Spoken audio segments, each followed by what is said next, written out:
l'Italia, in cui fare il giornalista non è semplice, e recentemente è anche avvenuto che alcuni colleghi, in particolare del giornale Il Domani, siano stati messi sotto indagine per aver rivelato informazioni vere e rilevanti per il pubblico, ma sgradite a un potente, a un ministro che li ha denunciati, chiedendo a un giudice di andare a cercare le fonti di quel giornalista.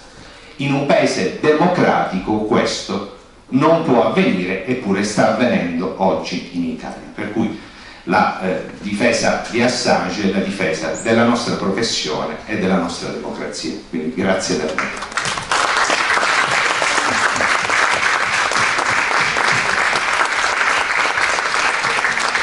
Allora, vorremmo dare due premi, perché uno è per Assange, ritirato da Stella Assange. Vorremmo dare un premio in particolare a Stella Morris per la sua attività di sostegno di Assange, perché lei, facendo questo lavoro in questi anni, sta aiutando tutti noi. È sempre un passo indietro rispetto alla figura di Assange, ma se non ci fosse lei noi non avremmo questa difesa della democrazia di cui ha parlato adesso Manuele. Quindi sono orgoglioso di consegnare il premio a lei.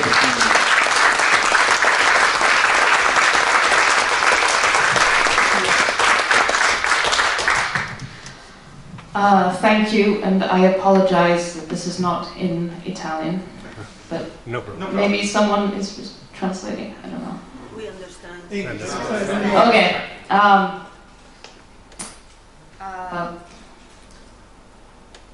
I think it's always important to start with collateral murder, because that's where it all began. And I'm sure everyone shares the sense that this is so resonant with what is happening today, both in Gaza and in Ukraine.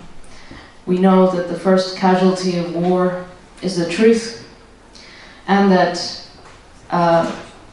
for the victims, it is reporters, journalists, who are the last line of defense. Often it is also the only approximation to justice they will ever get. We have acts of impunity committed daily, and when you look at collateral murder, you realize this is not some historic event. It is an impune war crime to this day. No one has been punished for the killing of those civilians, for the killing of those Reuters journalists. There is no justice. The only thing we can do is to expose the crime and to continue to expose the crime. And that is what Julian's work has been, to be able to defend the truth, expose the truth, and then try to get justice. Julian's imprisonment is the evidence, alongside the impunity that we see, that the justice system is not working. In fact, the justice system is being instrumentalized, is being used as a weapon against those who tell the truth. Julian's imprisonment serves a purpose. The purpose is to intimidate, to bully, to discourage journalists from telling the truth, and to keeping the public ignorant, because an ignorant public is a public that can be manipulated, and manipulating the public is essential to further war. So we're in a moment in which I think it is no coincidence that at a time where Europe and the Middle East has been in a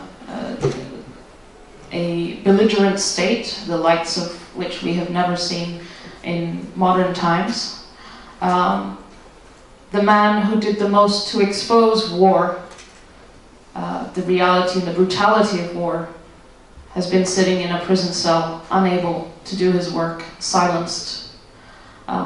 These two things hang together. They are part of the same phenomenon. Our access to the truth is ultimately what is being attacked.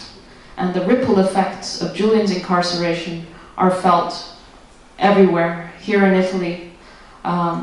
The signal that is being sent by imprisoning Julian is that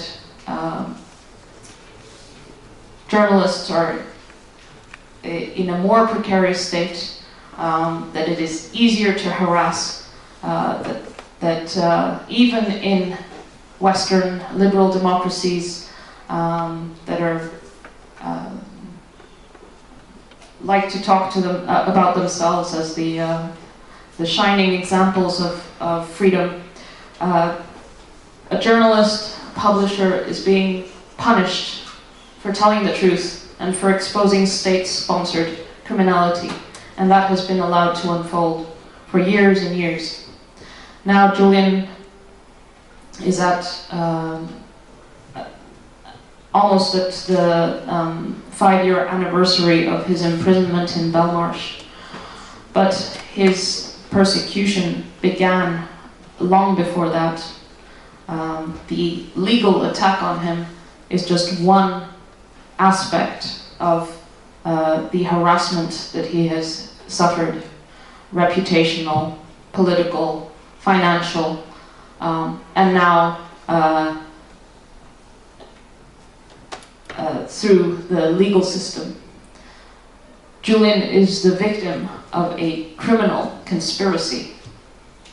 We have to be clear about who the criminals are. Just because they are using the justice system to imprison him, it doesn't mean that justice or the law, international law, is on their side. Julian is being persecuted and his life is at risk. And because this case is political,